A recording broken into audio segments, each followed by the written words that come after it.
Bonjour à tous, à toutes et aux autres. Aujourd'hui, je vous parle d'un sujet de sexo et notamment de la relation qu'ont parfois les hommes avec la sexualité de leur compagne, de leur femme.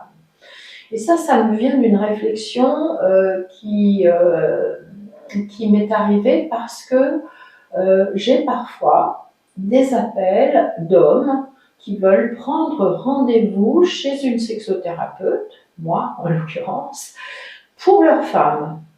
Alors bien sûr, ça m'interpelle et je leur dis toujours que non, il faut que ce soit la femme qui prenne rendez-vous avec moi et que je dois parler avec elle. Et souvent, ce sont des femmes issues d'une culture différente de la nôtre, qui ont peu l'habitude de la thérapie et qui, je le sens bien, sous la pression de leur mari, souvent c'est des couples mariés, sous la pression de leur mari, prennent contact avec moi parce qu'il n'y a pas de désir, il n'y a plus de sexualité dans le couple et je sens bien que c'est quelque chose qu'elles font sous la pression de leur mari parce que, entre guillemets, c'est pas normal.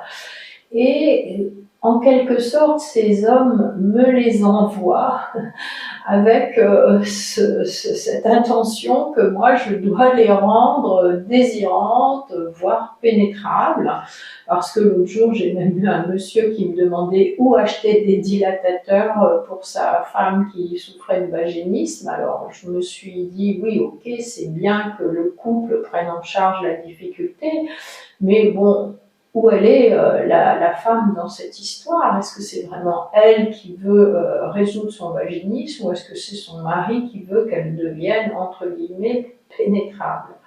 Et souvent, ces femmes-là, quand je les reçois, elles sont enfermées dans une norme patriarcale qui est, voilà, je dois répondre à la sollicitation, aux demandes sexuelles de mon mari. Et quand je leur dis que désir et plaisir vont ensemble et que peut-être si elles n'ont plus de désir, c'est peut-être parce qu'elles ne reçoivent pas une sexualité qui les honore, qui les respecte, qui les nourrit. Et quand je leur demande qu'est-ce qui vous fait plaisir, elles sont tellement, je dirais, coupées de leur corps et sous la pression de cette injonction qu'elles ne savent même pas. Elles ne savent même pas ce qui leur fait plaisir. Et c'est vrai que c'est assez difficile de travailler avec elles, de les accompagner, parce que je sens bien que c'est pas pour elles qu'elles le font, mais par peur peut-être de perdre la relation ou pour obéir à un modèle culturel en vigueur dans la culture dont elles viennent. Il faudrait trouver une sexualité comme elles avaient avant au début de la rencontre, ce qui bien sûr n'est pas toujours possible. Ça, c'est une première chose.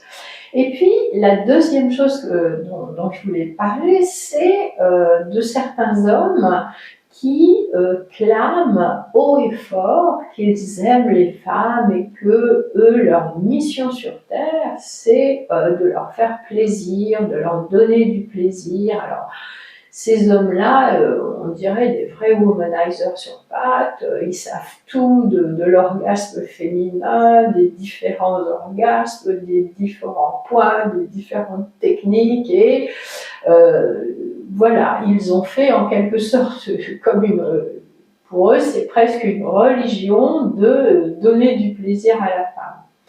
Alors ça me questionne parce que déjà leur sexualité elle est très dépendante de leur partenaire puisque leur seul plaisir semble-t-il c'est le plaisir qu'ils donnent à la femme. Et puis sous couvert un peu de féminisme, c'est un petit peu aussi pour booster leur ego que voilà, ils se disent moi je suis un bon amant et ils obéissent malgré tout à une sorte d'injonction de performance et cette pression, elle pèse aussi sur la partenaire qui se sent un petit peu, entre guillemets, obligée de jouir. C'est ce que j'appelle l'injonction au plaisir et qui se voit un petit peu comme dépossédée un petit peu de son plaisir parce qu'elle l'a pas pour elle, mais elle l'a pour l'autre.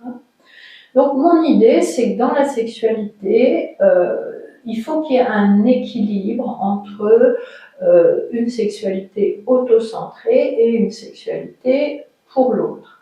Et ça doit vraiment être un bel équilibre. Donc moi, j'encourage vraiment les personnes à avoir des orgasmes pour elles, pas pour les autres, ne serait-ce qu'en restant auto-centré sur ses sensations, en étant à l'écoute de qu'est-ce qui nous fait plaisir, qu'est-ce qui nous excite, qu'est-ce qui nous mène à l'orgasme, et de revisiter très souvent ça, parce que bien sûr, la sexualité, elle change avec le temps.